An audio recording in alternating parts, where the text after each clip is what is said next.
안녕하세요. 사연에 빠지다의 DJ 민영입니다. 오늘도 두 가지 사연 준비되어 있는데요. 끝까지 함께 해주실 거죠? 그럼 구독과 좋아요 버튼도 잊지 말아주시고요. 오늘의 사연도 바로 시작해 볼게요.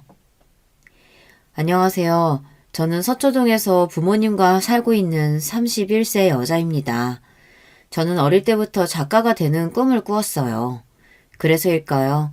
결국 작가는 못 됐지만 이렇게 이곳에 사연을 보내며 글을 쓰는 지금 너무 행복하답니다. 제가 겪은 이야기가 파란만장하지만 부끄럽기도 해서 글을 쓸까 말까 고민을 하다 이렇게 이곳에 사연을 보내게 되었는데요. 제 이야기 한번 들어보시겠어요? 판검사 변호사는 발에 채일 정도로 별거 아닌 집이 있다면 믿으시겠어요? 그게 바로 저희 집안이었습니다. 할아버지도 변호사를 하셨고 친가댁 어르신들부터 해서 그들의 자녀인 사촌까지 검사, 변호사 그런 직업인 분들이 많았어요. 심지어 판사를 하셨던 삼촌도 있으셨습니다. 물론 저희 아버지도 그 어려운 사법고시를 합격하고 검사를 20년 가까이 하셨고요. 이런 대단한 집안에서도 아버지는 똑똑하기로 유명하고 늘 집안의 촉망을 받는 인재로 크셨다고 해요. 그래서 아버지는 집에서도 아침 일찍 일어나서부터 늘 서재에 계시고 자식인 저와 오빠 앞에서도 늘 단정하고 위험 있는 모습이셨어요. 아버지의 흐트러진 모습을 본 기억이 없을 정도로요. 하지만 아버지는 참 무뚝뚝한 분이셨어요. 검사 시절부터 일이 많아서 집에 계신 시간도 별로 없으셨고 가족끼리 밥을 먹을 때에도 입을 벌리지 않는 것이 예절이라며 조용히 밥만 먹으라고 훈육하셨어요. 저는 어릴 때부터 활달하고 발랄한 성격이었죠. 5살 아버지한테 목마를 태워달라고 졸라대기도 했었는데 어느 순간부터 과묵하고 반듯하기만 한 아버지가 무서웠습니다. 하지만 이와 달리 엄마는 다정하고 예술을 사랑하는 온화한 분이셨어요. 두 집안은 집안 어른들끼리 중심을 서서 만나서 결혼을 하게 되었다고 하셨는데 정말 둘이 사랑해서 결혼했는지는 솔직히 저도 잘 모르겠어요. 어쨌든 두 분은 별다른 싸움이나 다툼 없이 그럭저럭 잘 사셨던 것 같아요. 하지만 저는 다정하지 않은 아버지와 같은 사람하고는 결혼을 안 할 거라고 다짐하며 자랐죠. 제 위로는 오빠 한 명이 있었는데요. 오빠는 늘 학교에서 전교 1등을 도맡아 하는 수재였어요. 학창시절에도 부모님의 말은 거역할 줄도 모르고 부모님이 가라고 하는 학교에 가고 결국에는 우리나라 최고의 대학 법대에 입학했어요. 저 오빠는 무슨 재미로 사나? 하고 저는 맨날 놀려댔지만 어쨌든 우리 오빠는 그렇게 엘리트 코스를 잘 밟아서 법대 졸업 후 사법고시를 패스하고 변호사가 됩니다. 아유, 그렇게 잘난 아버지와 오빠 아래에서 저는 어땠냐고요? 저도 나름 똑똑했어요. 그런데 아무리 공부해도 오빠의 발끝에 미칠 수가 있겠어요. 저는 어릴 때부터 책 읽고 글 쓰는 것을 좋아했어요. 그런 저를 보고 아버지는 글 쓰는 작가 나부랭이가 되려고 그러냐며 혀를 차시곤 했어요. 하지만 우리 엄마는 제 글을 읽고 좋아해주는 1호 팬이셨어요. 그렇게 저는 엄격하고 엘리트인 답답한 집안에서 그래도 나름 즐겁게 성장해왔습니다. 그리고 저도 열심히 공부해서 고려대 국문학과에 당당히 합격했어요. 아버지께 칭찬받고 싶은 마음으로 합격 사실을 말씀드렸지만 정말 예상치 못한 답변이 돌아올 뿐이었습니다. 고려되면 뭐 우리 집안에서 축하받을 정도는 아니지만 그래도 수고했구나. 그치만 국문과가 뭐냐? 내가 법대 적어도 경영학과는 나와야 한다고 하지 않았느냐? 이렇게 못내 아쉬운 표정을 지으셨어요. 사실 저 좀 상처받았어요. 다른 집 같으면 고려대 갔다고 엄청 칭찬받지 않나요? 그리고 무엇보다 제가 하고 싶은 작가는 끝까지 반대하신 아버지가 조금 원망스러웠습니다. 결국 아버지의 강요로 저는 대학교 3학년 때부터 행정고시 준비를 해야 했습니다.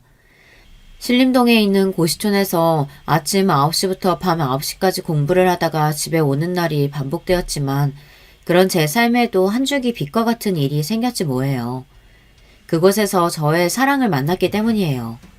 그 남자의 이름은 서준혁. 알고 보니 같은 고려대 학생이었는데 제가 다니는 독서실에 총무를 맡고 있었어요. 총무실에서 늘 금색 뿔테 안경을 쓰고 고개를 푹 숙인 채 책만 들여다보고 있어서 별 관심이 없었죠. 그러던 어느 날 독서실에 온 저한테 그 총무가 말을 거는 거예요. 혹시 고려대생이에요? 과 잠바 보니까. 저도 고려대생인데 행정고시 준비하나 봐요. 그때 본 준혁 씨는 하얀 얼굴에 짙은 눈썹, 크고 예쁜 눈을 가진 남자였어요. 마치 배우 송승헌 같아 보였죠. 잘생긴 남자가 관심을 보이니까 저도 싫지 않은 기분이었습니다. 게다가 같은 학교에 행정고시를 준비한다고 하니 동질감에 더 친해진 것 같았어요. 사실 우리가 고려대 행시준비 스터디가 있는데 지금 한 명이 빠져서 자리가 생겼거든요. 괜찮다면 함께 하시겠어요? 네네, 왜 같이 안 하겠어요? 저는 속으로 이렇게 생각했어요. 사실 처음 그 남자를 본 순간부터 반했는지도 몰라요. 그렇게 저는 준혁 씨와 같은 행정고시 스터디에서 자주 만나게 되었어요. 가까이에서 본 그 사람은 정말 괜찮은 사람이었죠. 멋있고 잘생겼을 뿐만 아니라 정말 열심히 사는 사람이었거든요. 행정고시를 준비하는 와중에 독서실 총무도 하고 저녁에는 고등학생 과외 아르바이트도 하며 하루가 24시간이 부족한 것처럼 매사에 열심이었어요. 준혁 씨는 시험 공부만으로도 바쁘지 않아요? 어떻게 그렇게 아르바이트도 많이 해요? 호기심에 제가 물어봤습니다. 제가 그렇게 해야 하는 사람입니다. 제 힘으로 돈 벌어서 학비나 학원비도 내고 결국 행정고시도 패스하고 말 겁니다. 다른 도움은 필요하지 않아요. 제가 스스로 하는 게 중요하죠. 저는 이 남자의 말에 정말 뿅 가고 말았습니다. 부끄럽지만 저는 이때까지 과외나 다른 아르바이트를 해본 적이 없었거든요. 대학교 등록금이든 용돈이든 다 부모님이 얼마든지 주셨으니까요. 자라면서 돈이 없어서 어떤 일을 못한다거나 내 힘으로 돈을 벌어본 적이 없었던 제 자신이 처음으로 한심해지는 순간이었습니다. 그런 만큼 준혁 씨가 더 대단해 보였고 좋았습니다. 우리는 그렇게 조금씩 가까워지면서 준혁 씨에 대해 알게 되었어요. 경기도 여주에서 태어나서 늘 그 동네에서 소문난 천재 소리를 들어가며 공부를 아주 잘했다고 합니다. 부모님은 여주에서 작은 식당을 하며 키워주셨는데 특히 어머니가 열심히 뒷바라지를 해주셨고 그래서 준혁 씨는 어머니를 존경하고 있다고 해요. 준혁 씨가 고려대에 입학한 날은 식당에서 돼지고기를 삶아서 이웃분들에게 나눠주는 잔치를 했을 정도로 준혁 씨는 부모님의 자랑이었던 모양입니다. 순진한 저는 그렇게만 생각했습니다. 그 사람들의 이면에 있는 추잡하고 복잡한 속내를 이때는 미처 몰랐던 거예요. 준혁 씨와 나는 그렇게 친구처럼 친한 사이였지만 사실 저는 이미 준혁 씨를 몰래 좋아하고 있었어요. 하지만 우리 스터디에 똑똑하고 열심히 사는 잘생긴 준혁 씨를 좋아했던 여자가 저뿐이었겠어요. 준혁 씨는 다른 남자와는 달랐습니다. 그렇게 들이대는 여자들에게는 조금의 관심도 보이지 않았어요. 제가 1학년 때 처음 사귄 남자친구는 다정한 성격의 멋진 친구였지만 사귄 지 4달쯤 되었을 때 다른 여자애들이랑 미팅도 하고 데이트하는 장면을 저한테 딱 들켰어요. 아유, 그때 마음고생했던 거를 생각하니 저렇게 여자 보기를 돌같이 하는 준혁 씨가 더욱 매력적이었어요.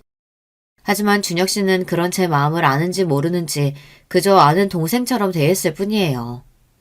그러던 어느 날 스터디에서 1차 시험을 끝낸 기념으로 술자리를 하게 되었어요.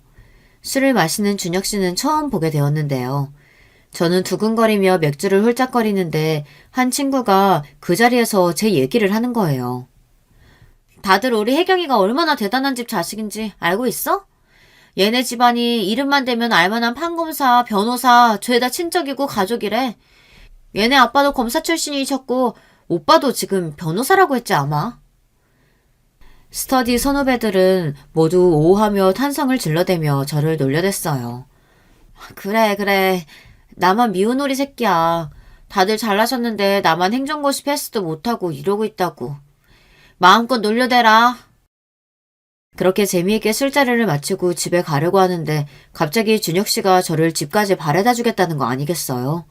이게 꿈이야 생시야. 오늘 땡 잡았네. 우리는 지하철을 타고 서초역에서 내려서 집까지 걸어가는 길이었습니다. 갑자기 준혁 씨가 제 손을 잡는 게 아니겠어요? 저는 하늘이 날아갈 것 같이 기뻤죠.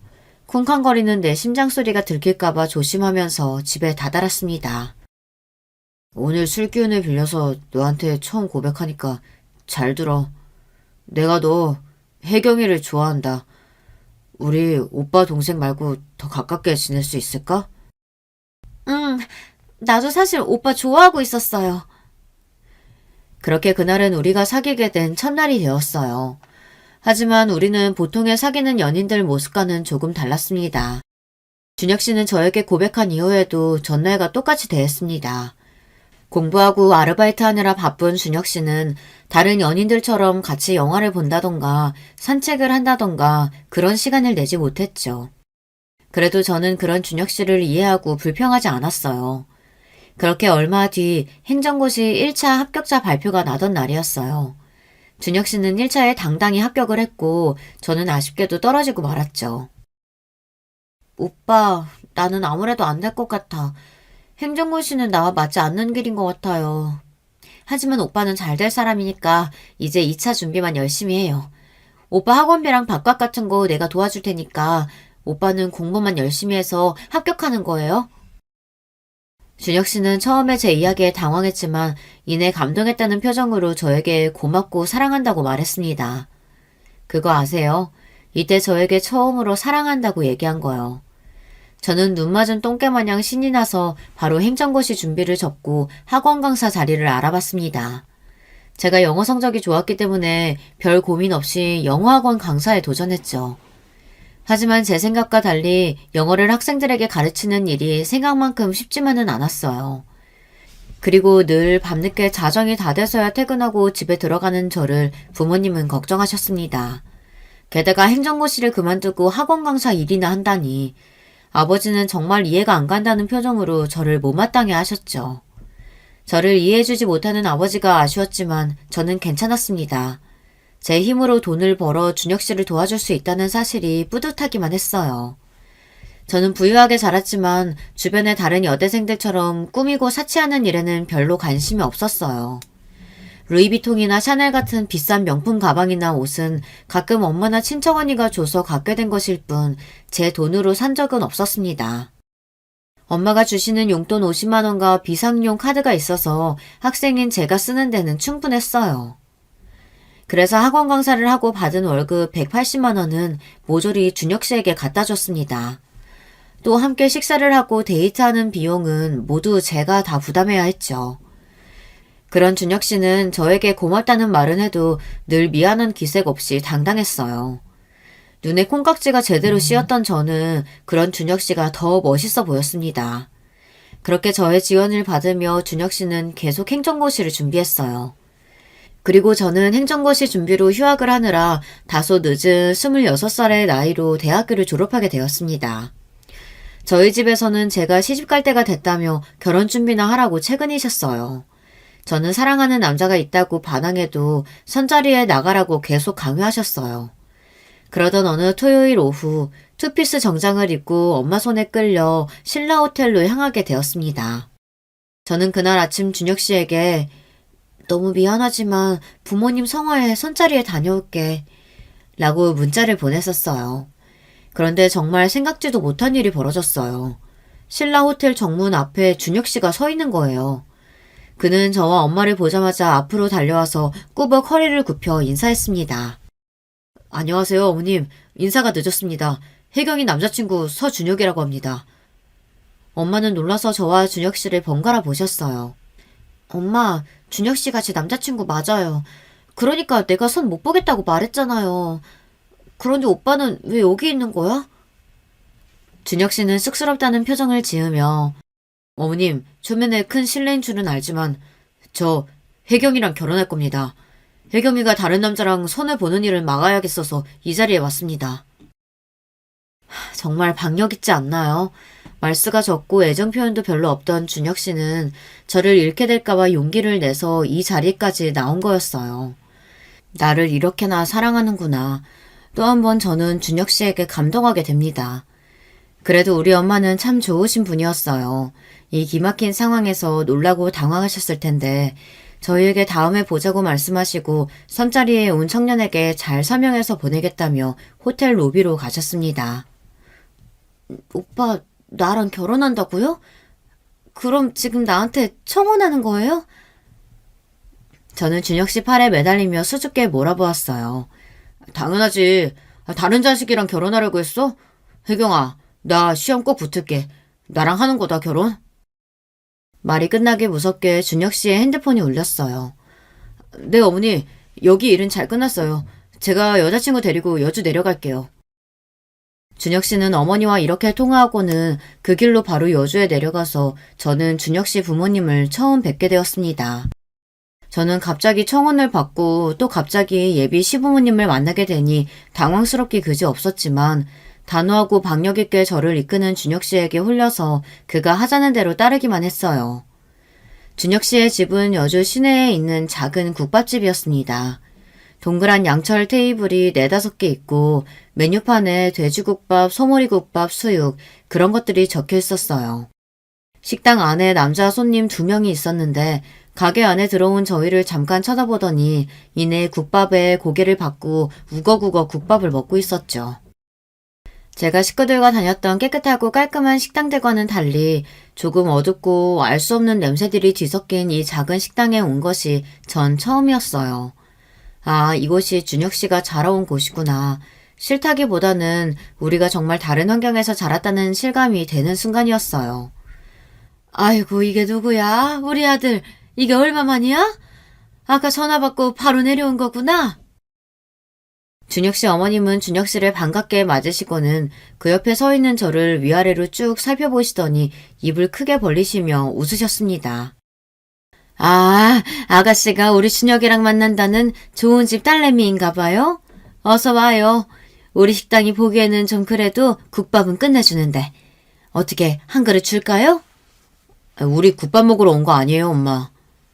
사실 저는 이런 식당에서 국밥을 먹어본 적이 없었죠. 하지만 어머님이 보여주신 호의에 어떻게 거절할 수 있겠어요.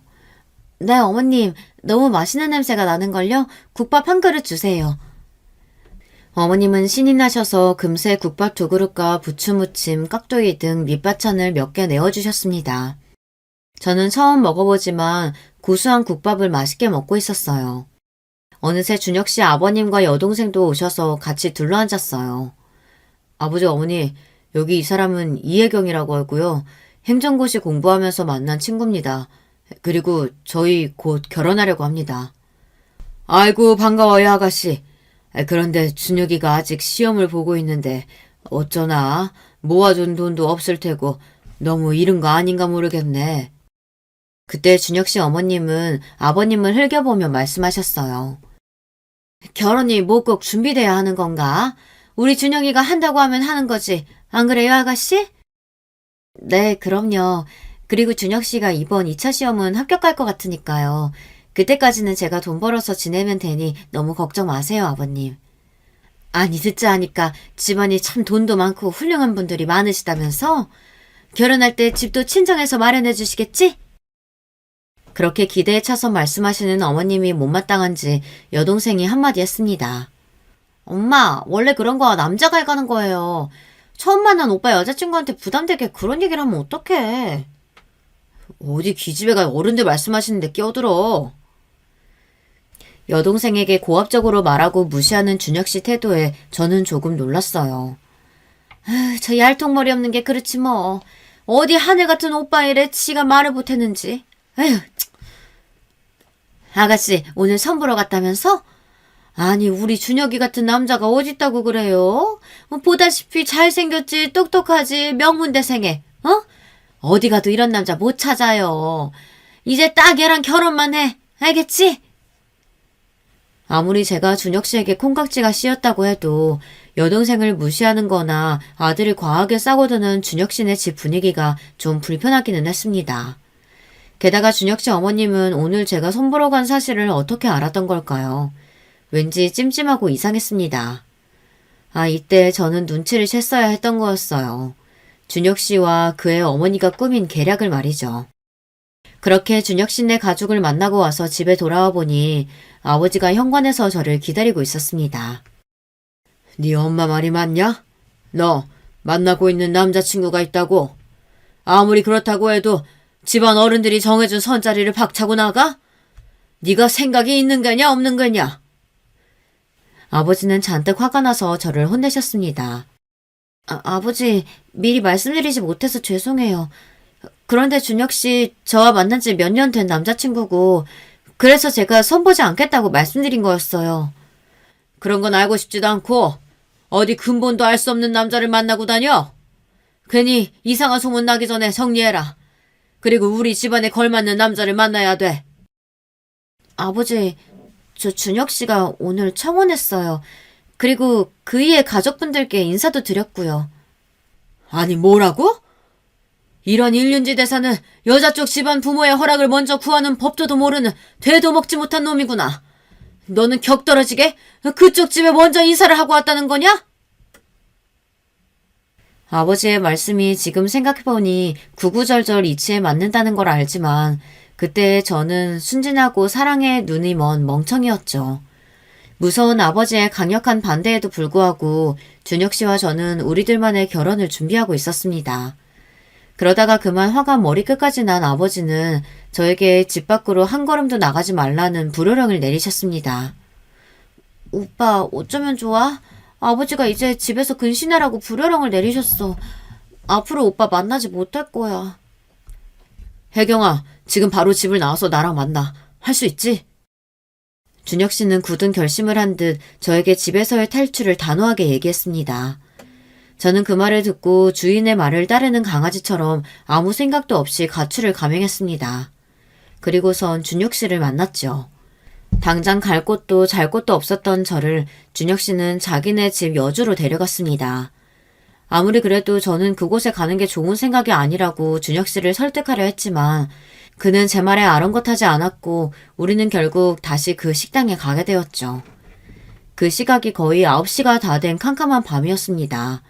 준혁 씨의 어머니는 검은색 비닐봉지 하나를 들고 서서는 우리를 식당 옆 건물에 있는 허름한 여관에 데려갔습니다. 우리 집은 식당 뒤에 딸린 2칸짜리 방뿐이라 아가씨를 재울 데가 여기밖에 없네. 여기서 지내고 이건 준혁이 동생 옷인데 당장 필요할 것 같아서 몇 개 챙겨왔어요. 비닐봉지 안에는 속옷 한 벌과 낡은 갈색 니트 한 벌, 청바지 한 벌 이렇게 들어있었습니다. 지금까지 저는 남이 입던 속옷이나 옷은 입어본 적이 없었지만 그래도 급하게 가출한 상황에 그런 것을 따질 겨를 없이 얼떨떨한 채로 감사의 표시를 했습니다. 그렇게 준혁 씨 어머니는 떠나시고 준혁 씨와 단둘이 여관에 남았습니다. 여관은 쿰쿰한 냄새가 스멀스멀 나고 화려한 무늬가 새겨진 짙은 갈색 벽지로 더 어두운 느낌이었어요. 가운데 있는 더블 침대에는 호텔처럼 하얗고 깨끗한 침구가 아니라 세탁을 했는지 알아볼 수 없는 알록달록한 무늬의 빨간색 침구였습니다. 온실 속 화초처럼 집에서 잘 커왔던 저는 갑자기 가출을 하고 남자친구와 둘이 여관에 있는 지금의 현실이 너무 무섭고 낯설어서 앉지도 못하고 오들오들 떨었습니다. 갑자기 준혁 씨가 그런 저를 안아주며 안심시켜 주었어요. 그리고 그렇게 우리는 처음으로 함께 밤을 보내게 되었습니다. 다음날 아침에 일어나 보니 준혁 씨는 이미 떠나고 없었습니다. 불안한 마음에 여관방을 두리번거리는데 갑자기 방문이 열리더니 준혁 씨 어머님이 들어오셨습니다. 이제서 일어난겨? 씻고 식당으로 와. 밥 먹고 식당 일 좀 도와. 이제 우리 식구도 됐은께. 얼굴이 화끈거렸습니다. 처녀가 결혼도 하기 전에 남자와 밤을 보낸 것도 그렇지만 바로 다음날 아침에 혼자서 그의 어머님을 대하려니 가시방석이었죠. 저는 그렇게 준혁 씨 어머니의 말씀대로 식당 일을 도우면서 갑작스럽게 그 집의 며느리가 된 것처럼 살게 되어버렸습니다. 준혁 씨 어머님은 준혁 씨처럼 단호한 구석이 많았고 저를 정신없게 이것저것 시키셨습니다. 아니 그건 그렇게 하는 거 아니야. 이거 집에서 뭘 제대로 배우긴 한 건지. 아유 답답해. 이런 것도 못해서야. 우리 준혁이 밥은 제대로 얻어먹고 다닐지 걱정이네. 엄마, 결혼도 안 한 여자친구를 이렇게 부리는 법이 어딨어요. 부유한 집에서 자란 언니가 이런 식당에서 일을 언제 해봤겠어. 그리고 언니네 집에서 걱정할 텐데 우리가 이렇게 데리고 있어도 되겠어요? 준혁 씨 동생은 저보다도 한 살이 어린 친구였는데 생각이 깊어 보였습니다. 네, 철없고 순진에 빠진 저보다 더 언니 같은 구석이 있었어요. 언니, 제가 보기에는 우리 엄마랑 오빠가 이상한 사람들이에요. 언니 부모님이 찾으실 텐데 연락은 드린 거예요? 그 말을 듣고 나니 저를 걱정하실 엄마 생각에 울컥했습니다. 하지만 무서운 아버지가 계신 집에 연락드릴 엄두가 나지 않았어요. 쨍그랑. 그때 저는 너무 놀라서 들고 있던 쟁반을 떨어뜨리고 말았습니다. 엄마, 여긴 어떻게 알고 오신 거예요? 아휴, 이거사. 아무리 아버지가 무섭게로서니 여기서 이러고 있으면 되겠어. 어머니는 식당 안으로 다급히 들어오시고는 저를 부둥켜 안고 우셨습니다. 가출한 딸을 얼마나 걱정하며 찾으셨을까요? 그런데 그보다 여기를 어떻게 알고 오신 걸까요? 그런 어머니 뒤로 준혁 씨가 보였습니다. 준혁 씨가 우리 어머니를 모시고 온 거였어요. 내가 어떻게든 아버지 설득할 테니까 집에 들어가자. 처녀가 결혼도 전에 이러고 있는 건 예의가 아니야. 준혁이 어머님, 저희 딸이 그동안 결례를 범했습니다. 우리 엄마는 준혁이 어머님을 향해 90도로 허리를 굽혀 인사를 드렸습니다. 하지만 준혁 씨 어머님은 예의 바른 엄마와는 달리 손사래를 치며 큰 목소리로 사부인, 아유 모피코트도 입으시고 역시 검사님 사모님은 달라 보이시네. 이미 얘는 우리 집 며느리예요 며느리. 그러니까 애들 어서 결혼시키시죠. 지금 와 생각해보면 저는 정말 불효녀입니다. 금이야 오기야 귀하게 키운 내 딸이 평생 가본 적도 없는 그런 허름한 식당에서 일을 하고 있는 모습을 보게 만들었으니 말입니다. 게다가 결혼도 전에 남자와 관계를 가진 내 딸을 어쩔 수 없이 기우는 집에 시집을 보내게 할 수밖에 없는 그 처참한 심정을 그 당시 저는 알아채지 못했어요. 저는 엄마와 함께 집으로 돌아왔고 남자 집에서 며칠을 보낸 저에게 길길이 화를 내시며 날뛰는 아버지를 설득해서 결혼 준비를 하게 되었습니다. 우리 엄마는 매일 한숨을 쉬시면서 저와 같이 신혼집도 보러 다니시고 예물이나 예단 등을 맞추기 위해 다니셨습니다. 한 푼도 없는 준혁 씨네를 대신해서 아파트부터 발리 신혼여행까지 모든 비용은 엄마가 지불하셨어요.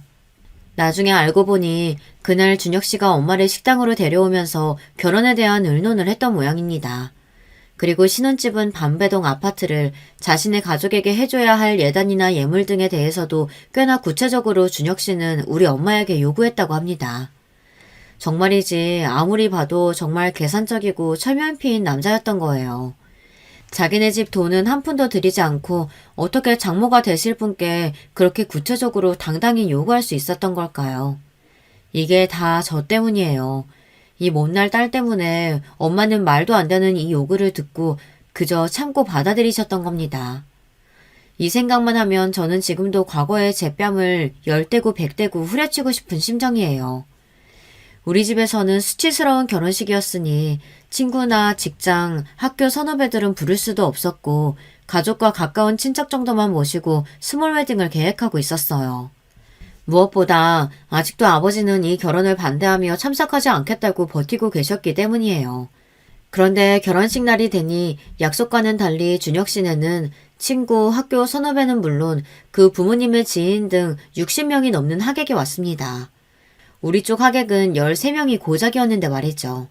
알 법한 법조계 인사며 정말 인맥이 넓은 우리 집안에서 제대로 불렀다면 아마 1000명이고 왔을 거예요. 하지만 아버지도 모시지 못하는 결혼이니 그저 조용히 했으면 했는데 준혁 씨네 집은 그렇게나 많은 하객을 부른 거예요. 좋은 집 딸 잡아서 돈 한 푼 안 들이고 결혼시켰으니 퍽도 자랑스러웠겠죠. 어차피 그 모든 결혼식 비용도 우리 엄마가 부담할 테니까 말이에요. 정말 그 결혼식 사진만 봐도 배려심은 눈꽃만큼도 없는 거지 같은 그 집안이 떠올라서 너무 싫답니다. 전 결혼으로 기쁜 마음보다는 왠지 모를 착잡한 심정으로 신부 대기실에 있었죠. 그때 신부 대기실에 들어온 분을 보고 저는 그만 뜨거운 눈물을 흘리고 말았어요. 우리 아버지가 그토록 이 결혼식에 안 오시겠다고 버티시던 우리 아버지가 오신 거예요. 네가 아비 없는 자식도 아닌데 그래도 아버지는 내가 네 손은 잡고 들어가야 할 것 같아서 왔다. 이렇게 저를 제대로 쳐다보지도 못하시고 나지막하게 한마디 하시고는 제 손을 잡고 식당으로 들어가셨어요. 무뚝뚝하지만 누구보다도 딸인 저를 사랑하고 아끼셨던 우리 아버지. 그 마음이 느껴져서 너무 죄송스러운 나머지 저는 버진로드를 걷는 내내 눈물을 흘려야 했어요. 그렇게 눈물의 결혼식을 올리고 준혁 씨는 제 남편이 되었죠. 처음에는 내가 사랑하는 남자와 함께 사는 것이 마냥 좋았어요. 아직은 고시생인 남편 대신 생활비를 벌기 위해 학원에서 일하고 늦게 들어오면 남편은 수고했다고 손을 잡아줬죠. 그것만으로도 하루의 피로가 씻은 듯 좋았는데 그러던 중 결국 남편은 행정고시에 합격했어요. 남편의 합격 소식을 듣고 얼마 안 돼서 시부모님과 여동생이 신혼집을 방문해서 축하잔치를 열었어요. 아직 요리 솜씨가 좋지도 못하고 또 맛있는 음식을 대접해드리고 싶어서 출장 뷔페를 불러서 잔치상을 차려놓고 있었죠. 시부모님은 이런 음식은 처음 본다면서 눈을 휘둥그레 뜨셨지만 시모는 갈비, 대게, 회 이런 귀한 음식은 모조리 남편 앞에 갖다 놓고는 흐뭇해 하셨습니다. 오죽 기쁘시면 저러실까 하고 보고 있는데 시누이가 삐죽거리며 이야기했습니다. 언니, 우리 집은 맨날 저래요. 귀한 음식은 모조리 오빠 차지고요. 그 음식 한 점이라도 먹다가 제 손을 엄마가 이렇게 때려요. 어릴 때부터 무조건 오빠 말이 법이고 오빠 말대로 안 되는 것이 없었어요. 그 얘기를 들으며 시모의 아들 사랑이 집착이 지나치다는 생각을 하고 있었어요. 여기 아파트는 얼마나 하나? 서울 강남이면 아주 비쌀 텐데. 우리 준혁이 명의로 한 거지? 며느리? 당황스러운 저는 우리 엄마가 돈을 내셨기 때문에 제 명의로 받은 거라고 말씀드렸어요. 아니, 그게 무슨 소리냐? 집은 남편 이름으로 있어야 하는 거야. 이래서야 우리 준혁이가 어디 어깨 펴고 살 수나 있겠어? 당장 명의 바꾸도록 해라. 진짜 뻔뻔하지 않나요? 돈 한 푼 없이 이런 집에 살게 해준 것을 고마워하기는커녕 명의까지 남편으로 바꾸라니요. 그때 저는 시누이에게서 믿을 수 없는 이야기를 들었습니다. 언니, 결혼 스토리 비밀 모르죠? 그거 다 엄마랑 오빠가 계획해서 된 거. 야, 조용히 못해? 준혁 씨가 한마디 무섭게 하자 바로 시누이는 입을 다물었습니다. 계획? 결혼을 계획했다는 게 무슨 말이지? 제가 미처 생각할 겨를도 없이 준혁 씨는 엄하게 말했습니다. 그동안 내가 시험에 붙기 전이라 차마 말 못했는데 엄마 말씀 틀린 거 없어. 이 집은 내 이름으로 소유자 변경해야 돼. 알겠지? 그렇게 저는 며칠 뒤 아파트의 명의를 남편으로 변경했습니다. 사실 명의야 아무렴 어때 하고 생각했어요. 정말 저 멍청했죠. 다행히 행정고시에 합격한 남편은 이제 직렬 배치를 받게 될 무렵의 일이었습니다. 갈 수 있는 여러 곳 중에서 법무행정직은 남편이 그동안 늘 가고 싶다고 입버릇처럼 얘기한 곳이었어요. 이곳에서 하는 일은 정부의 입법계획을 수립하고 관리하는 일을 하는데 우리나라의 200명 남짓밖에 되지 않고 매년 4명에서 8명밖에 뽑지 않는 경쟁률이 아주 센 직렬이었죠. 특히 공무원 특유의 군대식 위계질서가 잡힌 곳과는 달리 학구적인 분위기와 유연 근무 등의 워라밸을 이룰 수 있는 곳으로 모두가 가고 싶어하는 선망의 대상이라고 했습니다. 남편은 저희 부모님께 행정복무직을 하는 법무처로 자기가 배정받을 수 있도록 힘을 써달라고 여러 차례 부탁을 드렸습니다. 평소에는 연락도 안 하더니 갑자기 매일 전화드리고 틈만 나면 찾아뵙고 심지어 우리 아버지께 무릎 꿇고 간청까지 드렸다고 하니 그 자존심 센 사람이 정말 가고 싶었던 모양이에요. 하나뿐인 사이가 그렇게 간청을 드리니 아버지도 어쩔 수 없었는지 모든 인맥을 동원해서 사위에게 힘을 실어주셨습니다. 결국 남편의 바람대로 법무처의 발령을 받고 무척 기뻐했습니다. 함께 기쁨을 누리다가 저는 우리 부모님이 애를 많이 써주셨으니 모시고 주말 여행이라도 가자고 말했죠. 그런데 웬걸요. 남편은 미안한 기색 하나 없이 시모와 먼저 주말 약속을 했다며 다음으로 미루자고 하는 겁니다. 저는 너무 서운했습니다. 지금까지 연애하고 결혼하면서 우리 집이 해준 게 얼만데, 내가 뒷바라지 한 게 얼만데, 저는 지난 7년 동안 이 남자를 만나면서 바란 것이 없었습니다. 늘 제가 도와주고 맞춰주고 희생하는 것이 당연한 것이 되어버렸어요. 그렇게 도와주신 우리 부모님께도 감사한 마음을 표현하지 않는 남편을 보고 나니 이제 저는 슬슬 남편이 제 생각만큼 좋은 사람이 아닐 수도 있겠다는 생각이 피어나기 시작했습니다. 그때 지난번 만났을 때 시누이가 했던 이야기가 떠올랐습니다. 저는 신우이에게 전화를 걸었어요. 언니, 지난 생일에 보내준 옷이랑 가방은 잘 쓰고 있어요. 고마워요. 잘 지내고 있죠? 무슨 일 있어요? 어, 다름이 아니라 지난번에 우리 집에서 했던 이야기 해줄 수 있어요? 오빠랑 어머님이 계획해서 우리 결혼 진행했다는 얘기요. 아, 저 그 비밀 안 지키면 오빠한테 무슨 소리 들을지 몰라요. 제발요. 어차피 결혼했는데 그 얘기 내가 안다고 달래줄 것도 아니고. 아가씨가 안 해주면 아버님한테 전화드릴 거예요. 어쩔 수 없다는 듯이 신우이는 그 비밀 이야기를 털어놓게 됩니다.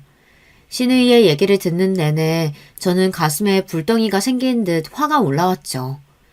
남편과 시모는 일반적인 모자 관계 그 이상이었다고 해요. 시모는 옛날부터 딸인 신우이는 무관심하고 막대했지만 장남인 남편에게는 모든 사랑과 관심을 퍼부었다고 합니다. 그리고 남편도 평소 매정하고 딱딱하게 사람을 대하면서도 시모의 말씀만큼은 잘 듣고 모든 일을 상의하는 마마보이였다고 해요. 가족에 관련된 모든 일은 시모와 남편만 상의해서 결정하고 딸과 시부에게는 통보만 하는 독불 장군이었습니다. 여기까지는 그저 애틋한 모자 관계라고 볼 수 있지만 황당한 것은 남편이 행정고시 시험 공부를 하고 택하는 그 모든 것에 시모의 결정과 도움도 있었다는 겁니다. 얼마나 이 둘이 철저하게 계획적이었는지 저를 만나서 연애하고 결혼하는 모든 과정 뒤에도 그 시모가 있었던 거예요. 이 이야기를 듣고 저는 너무 황당하고 어이가 없어서 뒤로 넘어가는 기분이었어요. 남편은 스터디 술자리에서 저의 집안 이야기를 듣고 나서야 저에게 관심이 생긴 것이고 전화로 바로 시모와 얘기하더니 시모는 저를 꼬시라고 적극 추천했다는 겁니다. 그날 남편과 한참을 통화하던 시모가 입이 이만큼 벌어져서는 내 아들이 출세하려면 그 정도 있는 집단은 잡아야지. 안 그래? 순진한 녀석이라 여자 마음 없는 것도 모를 텐데 여자 꼬시는 거짓말까지 다 내가 도와줄겨. 그리고 그런 어머님의 코치대로 그날 저희 집 앞에서 고백도 했던 거고요. 사실 남편은 그 이전부터 같은 과에서 사귄 여자친구가 있었는데 시모의 말을 듣고는 바로 그 여자를 차고 저랑 사귄 거라네요. 아니 시모 말 듣고 사랑도 바로 걷어찰 수 있다니 사람이 아니라 로봇이라도 됩니까? 남편에게 갖고 있었던 제 환상은 와장창 깨지기 시작했어요. 제가 선보러 갔을 때 남편이 나왔던 것도 아버지의 근심 명령에 가출해서 여주 집으로 불러들인 것도 모두 시모와 남편이 꾸민 계략이었어요. 어쩐지 남편은 저와 사귀는 동안에도 손을 잡고 뽀뽀 정도는 했지만 그 이상은 요구하지 않는 젠틀한 남자라고 생각했는데 갑자기 저 가출한 날 밤을 보내게 된 것은 그저 단순히 저를 사랑했던 마음 때문이 아니었던 거예요. 결혼하기 위한 전략이었을 뿐. 이때 저는 가슴이 찢어질 듯이 아팠습니다. 우리 집의 강한 반대를 물리치기 위해 제 소중한 순정을 이용했다니. 그것도 시모와 남편의 계획하에 말이죠. 신우이를 통해 남편과 시모의 실체를 알고 나니 이제 저는 남편이 달리 보였습니다. 곰곰이 생각해보면 늘 저만 남편을 생각하고 챙겨주며 혼자 기뻐하는 등신이었어요. 남편은 자신을 위해서만, 자신의 출세를 위해서만 살았던 사람이었습니다. 그리고 그런 저 때문에 우리 친정부모님도 남편에게 많은 것을 갖다 바쳐야 했죠. 당시 남편이 발령받은 법제처는 세종시에 있었기 때문에 우리는 주말 부부를 하는 상황이었습니다. 주말에만 만나서 애틋한 저와 달리 남편은 토요일 오후에 와서 일요일 아침에 서둘러 내려가곤 했어요. 하지만 주말까지 기다릴 수 없던 저는 남편을 만나기 위해 세종시로 내려갑니다. 그런데 남편의 오피스텔에 들어갔을 때 저는 이상한 낌새를 느낄 수 있었어요. 여자 화장품이 있고 칫솔도 여러 개가 있는 거예요. 제가 머물렀던 때에는 분명 2개만 있었는데 왜 칫솔이 여러 개일까? 그리고 제가 사다 놓지 않은 처음 보는 핑크색 침대 이불이 펼쳐져 있었어요. 아, 이건 여자다. 여자가 생긴 거야. 남편의 과거와 또 이제는 바람도 피고 있을지 모른다는 걱정으로 저는 입술을 깨물며 남편을 기다렸습니다. 남편은 8시가 조금 넘어서 귀가했고 갑자기 제가 와 있는 모습을 보고는 흠칫 놀랐습니다. 당신이 여기 웬일이야? 약속도 없이 이렇게 마음대로 오는 법이 어딨어? 나 당신 와이프야. 우리 집에 허락받고 와야 되는 거예요? 남편은 아무 말 못하고 샤워를 하러 욕실로 들어갔어요. 저는 쥐새끼처럼 남편의 핸드폰을 찾아 열어보았습니다. 다행히 전에 남편 어깨 너머로 잠금을 푸는 비밀번호를 봤기 때문에 핸드폰 안에 무엇이 있는지 뒤질 수 있었죠. 그때 카카오톡에 한 대화명이 눈에 띄었습니다. 지영이. 남편과 가장 많이 대화를 나눈 그 여자는 맞아요. 남편이 과거에 사귀었다는 그 여자였습니다. 카톡 프로필 사진을 보니 옛날에 남편 근처에서 몇 번 본 적이 있던 여자입니다. 그리고 카톡의 내용은 오늘은 너네 집에 못 갈 것 같아. 야근이네. 하지만 사랑해? 보고 싶어 죽겠어. 주말에 꼭 집에 가야 하는 거야? 다음 주말은 나랑 보내야 돼? 어젯밤 좋았는데 지금도 네 냄새가 나는 것 같아. 행복해. 그 여자는 남편의 오피스텔에 드나들고 그 둘은 정말 갈 때까지 간 사이였습니다. 하지만 더 놀라운 내용을 저는 발견하고 맙니다. 나 임신한 것 같아. 우리 이제 결혼해야 할까? 그리고 이에 대한 남편의 답은 사랑해. 결혼 조금만 기다려줘. 저는 하늘이 무너지는 것만 같아서 주저앉았어요. 눈물이 뚝뚝 떨어졌습니다. 그런데 더 가가는요. 시모와 나눈 문자 내용이었어요. 남편은 시모와 그 여자에 대해서도 모두 이야기하고 공유하고 있었던 거예요. 게다가 마지막 문자. 엄마, 와이프한테서 빨아먹을 수 있는 건 다 빨아먹었으니 저 이제 이혼할게요. 엄마는 네 일이라면 뭐든 할 수 있어. 걱정하지 마라. 네 부인 깔끔하게 정리하고 새 출발해야지. 엄마가 다 생각해 놓은 게 있어. 정말 미친 거 아니에요? 저는 남편의 카톡과 문자를 모조리 캡처하고서 그 길로 서울로 올라와 버렸습니다. 그리고 서초동 친척집에 가서 부모님께 지금까지 알게 된 모든 일을 털어놓았어요. 그러다가 제 이야기를 들으시던 엄마는 그만 실신해 버리셨어요. 가뜩이나 당뇨에 혈압도 있으신 분인데 자기 딸이 당한 일을 들으시고 그 충격을 감당하기 어려우셨던 거예요. 어머니를 병원에 입원시켜드리고 나오면서 아버지는 저를 부르셨습니다. 내가 지금 검사 생활에서 은퇴했다지만 이 새끼 가만히 안 둔다. 그딴 집 자식이 감히 우리 집을 농락해? 내 귀한 딸 신세를 망쳐? 죄송해요, 아버지. 이 못난 딸을 용서하세요. 그리고 저도 남편, 아니 그 나쁜 놈과 시모 절대 용서 못해요. 핸드폰을 보니 남편에게서 온 부재중 전화가 32통이나 와 있더군요. 남편은 세종까지 내려왔던 제가 연락도 없이 사라지고 전화도 받지 않자 이 상황을 눈치챈 모양입니다. 다음 날 신혼집으로 찾아온 남편에게 저는 말했습니다. 나 이제서야 당신이 어떤 인간인지 똑똑히 알았어. 이혼해. 그리고 당신은 결혼할 때 땡전 한 푼 안 가져왔으니까 그대로 짐 싸서 이 집에서 나가주면 좋겠어. 무슨 소리야. 이 아파트 내 집이야. 내 명의로 된 내 집. 이혼해줄 테니까 네가 나가. 남편은 눈 하나 깜빡하지 않고 뻔뻔하게 나왔습니다. 저는 아버지와 이 일을 상의했습니다. 이 버러지 같은 놈. 법도 제대로 모르는 게 어디서 명의 타령이야. 혜경아, 잘 들어라. 내가 잘 아는 변호사한테 얘기해놨으니까 내일 만나서 이혼 소송 준비하면 된다. 그리고 그놈 족치는 건 내가 지금 생각하고 있는 게 있으니 염려 마라. 무뚝뚝하고 애정 표현 없으셨던 우리 아버지는 지금 사위, 아니 그놈에 대한 분노를 숨기지 않고 누구보다 열심히 딸의 복수를 계획하고 계셨어요. 저는 이제 아버지의 말씀을 잘 듣는 딸이 되어 말씀해 주시는 모든 일을 그대로 처리하기 시작했습니다. 아버지가 붙여주신 이혼 전문 변호사는 제가 가진 카톡과 문자를 증거로 불륜을 청구 이유로 하는 이혼 소송을 진행할 것이며 100% 이길 자신이 있다고 호언장담하였습니다. 또한 아파트 명의가 아무리 남편이라고 한들 처음 매수할 때 우리 엄마 통장에서 돈이 이체된 정황과 결혼 관련 모든 비용에 대한 증빙만으로도 그놈에게 한 푼도 주지 않을 수 있다고 덧붙였습니다. 이혼 소송을 당했다는 소식을 듣고 시모가 달려와 저에게 화를 냈어요. 어디 여자가 하늘 같은 남편한테 뭐? 소송? 이혼 소송? 게다가 우리 아파트까지 뺏어간다고? 이런 도둑년이 어딨어?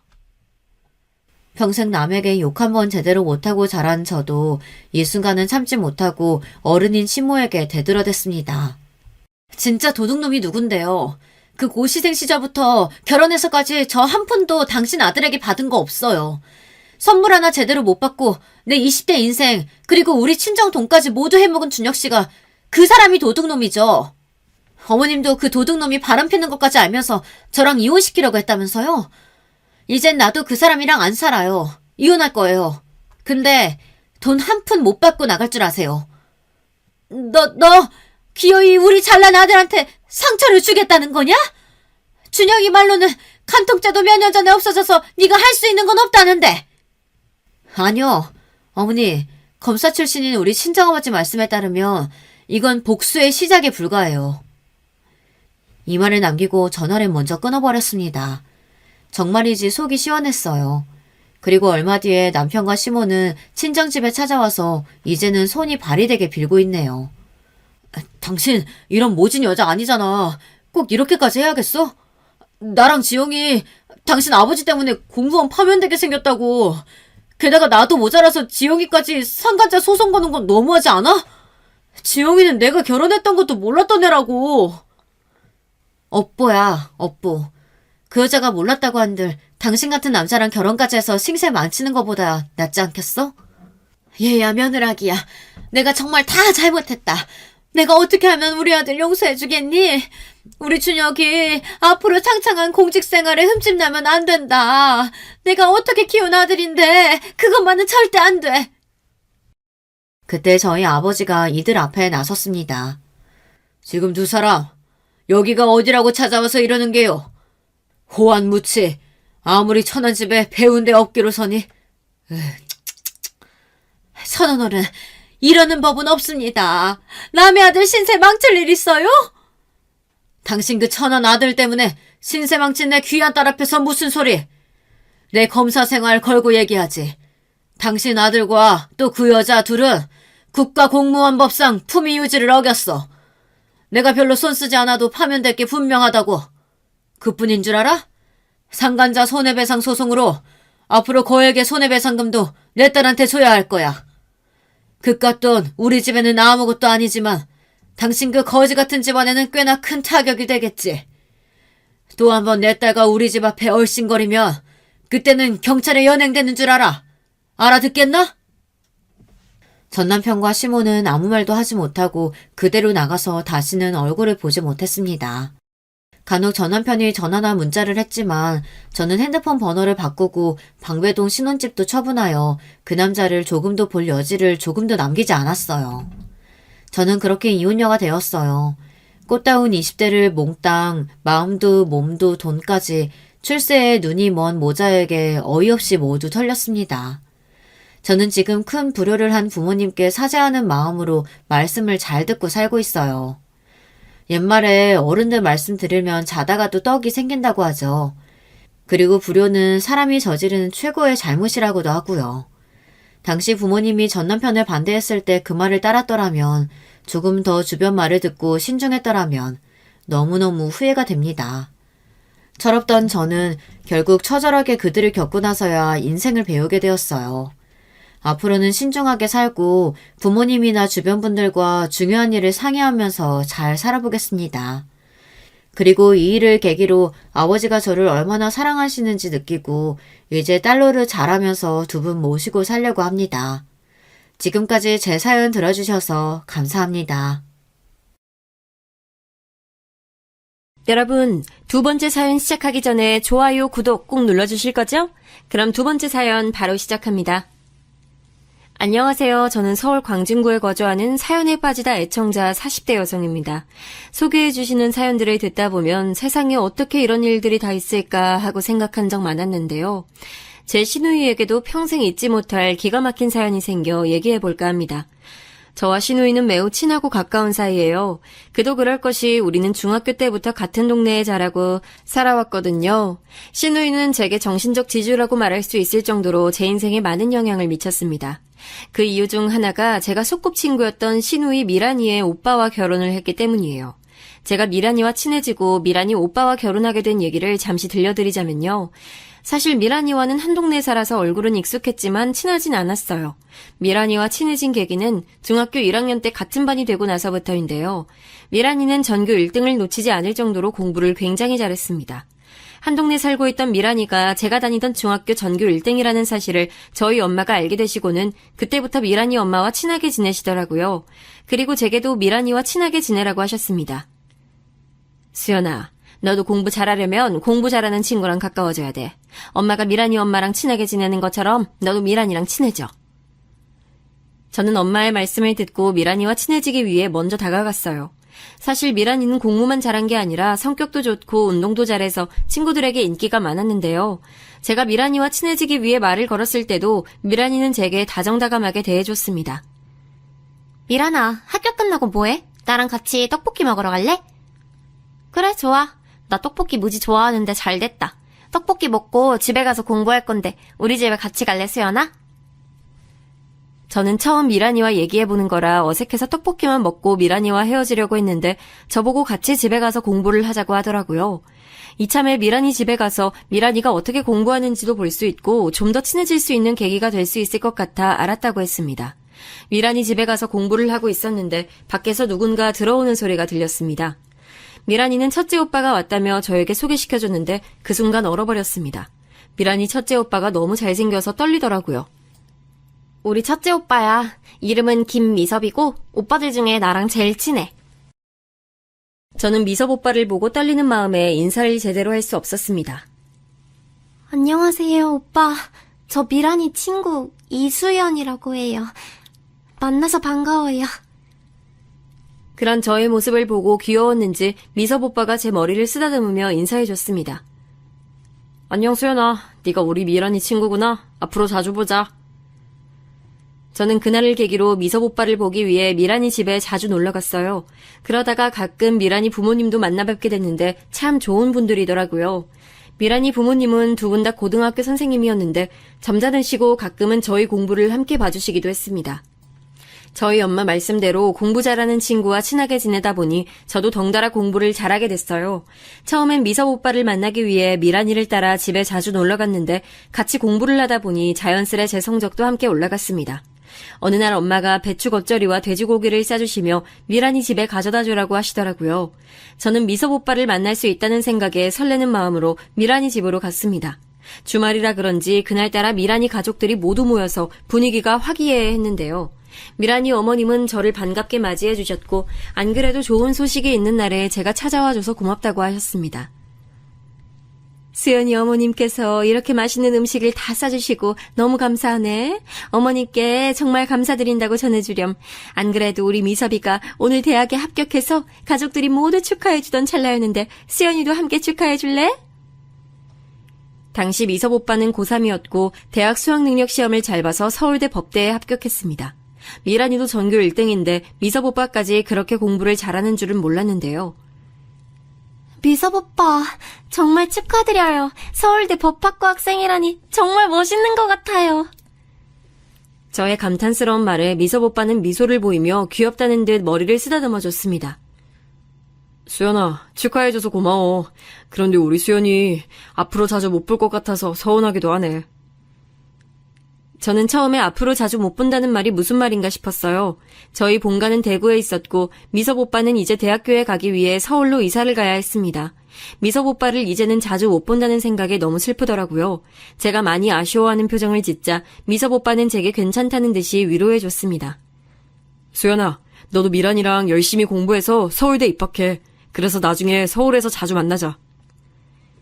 저는 그날 이후로 정말 열심히 공부했어요. 미섭 오빠 덕분에 열심히 공부를 해야 할 계기가 생겼거든요. 미섭 오빠는 대학교에 입학한 이후로 거의 만날 수가 없었고 저는 대구에서 미란이와 함께 같은 고등학교로 입학했습니다. 미란이는 고등학교에 입학하고 나서도 늘 전교 1등을 놓치지 않았어요. 그런데 저는 고등학교 때부터 성적이 떨어지기 시작하더라고요. 성적이 떨어지자 공부할 의욕도 함께 떨어졌습니다. 그리고 그때부터 담배도 피우고 나쁜 친구들과 어울리기 시작했어요. 저도 모르는 사이에 그런 친구들과 어울리기 시작하니 자연스레 미란이와는 멀어져 갔습니다. 어느 날은 학교 가방에 들어있던 담배를 집에서 엄마가 발견하시곤 집안이 발칵 뒤집혔는데요. 수연아, 너 요즘 미란이랑 같이 공부도 안 하고 학교 끝나고 이상한 데 가는 것 같더니 뭐하고 지내는 거야? 아니, 담배도 피는 거야? 엄마가 못된 친구들이랑 어울리지 말라고 했잖아. 저는 엄마 말에 반항심이 솟구쳤습니다. 엄마가 뭔데 지금 나한테 이래라 저래라야. 내가 누굴 만나서 사귀든 엄마가 뭔 상관인데. 공부 잘하는 미란이 옆에서 공부해봤자 나도 걔처럼 공부 잘하게 되는 것도 아니고. 아, 왜 맨날 미란이 얘기만 하는 건데. 미란이랑 나랑 비교하지 마. 저는 반항심에 엄마한테 그렇게 소리치고 그대로 가출해버렸습니다. 그렇게 일주일 정도 가출 생활하고 있는데 미란이가 제게 학교에서 할 얘기가 있다며 잠깐 시간 좀 내달라고 하더라고요. 그동안 성적이 떨어지고 미란이와 거리를 두며 학교 생활을 했기 때문에 미란이가 갑자기 저를 불러내니 의아했습니다. 수연아, 요즘 너 왜 그러는 거야? 난 네가 나쁜 길로 빠지게 될까봐 무서워. 예전처럼 나랑 다시 친하게 지내면 안 될까? 내가 너 성적 다시 오를 수 있도록 같이 옆에서 도와줄게. 너희 엄마도 많이 걱정하시는 것 같아. 미란이 이야기를 잠자코 들어보니 저희 엄마가 미란이에게 제가 집을 가출했다며 학교에서 어떻게 지내는지 물어봤다고 하더라고요. 미란아, 우리 엄마가 시켜서 이러는 거면 이럴 필요 없어. 넌 너 갈 길 가면 되고 난 나 갈 길 가면 되는 거야. 앞으로 나 신경 쓰지 마. 저는 저를 걱정해주는 미란이의 말이 전혀 귀에 들어오지 않았습니다. 그리고 괜히 미란이를 시켜 제게 이야기하게 한 엄마가 더 미워지더라고요. 그리고 얼마 뒤 큰일이 생겼습니다. 제가 나쁜 친구들과 어울려 놀고 있다가 그중 한 명과 크게 다투게 된 거예요. 사실 저는 나쁜 친구들과 어울려 담배도 피우고 놀러 다니긴 했으나 다른 친구들을 괴롭히진 않았습니다. 다른 친구들을 때리고 돈을 빼앗는데 마음이 내키진 않았거든요. 그러다 보니 저와 어울리던 나쁜 친구들 중 하나가 제게 일방적으로 시비를 걸기 시작했습니다. 야, 이수연. 너 우리랑 어울리려면 우리답게 행동해야지. 왜 네 맘대로 하는데. 우리가 시킨 대로 돈도 뺏고 애들 기강도 잡아야지. 우리가 네 부하도 아니고 매일 뒤에 서서 우리가 하는 것만 지켜보고 어디서 혼자 착한 척이야. 이씨. 저는 집을 가출하고 나와 잘 데가 없어서 나쁜 친구들 중 한 명 집에 머물렀는데요.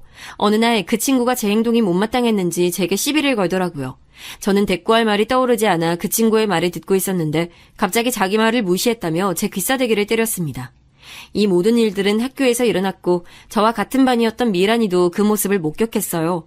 그리고 제가 맞자 제게 달려와 저를 보호하며 저를 때린 친구에게 소리쳤습니다. 네가 뭔데 우리 수연이 때리는 거야? 네가 뭔데? 진짜 친구면 수연이가 집에 나왔을 때 다시 집에 들어갈 수 있도록 도와줬어야지. 그러진 못할 망정 나쁜 행동이나 같이 하자고 꼬드기고. 저는 미란이가 공부만 잘할 줄 알았지 그렇게 나쁜 친구들 앞에서 깡따구 있게 말할 줄은 몰랐습니다. 고등학교에 입학하고 나서부터 제가 미란이와 친하게 지내지 않아 친구들은 제가 미란이와 친분이 있는 줄 몰랐는데요. 그러다 보니 그런 상황에서 미란이가 저를 보호해주자 주변 친구들이 의아해하더라고요. 그리고 그 순간 우리 때문에 학교가 소란스러워지자 담임 선생님이 오셨습니다. 선생님은 저희가 싸우게 된 얘기를 듣고 미란이를 제외한 저와 다른 친구 녀석의 부모님을 모셔오라고 했어요. 저는 가출 중이었고 저희 엄마한테 연락드리기 곤란한 상황이었습니다. 제 그런 사정을 알고 있던 미란이는 담임 선생님께 저를 대신해 슬며시 얘기해 주더라고요. 선생님, 수연이 어머님께서 많이 편찮으세요. 제가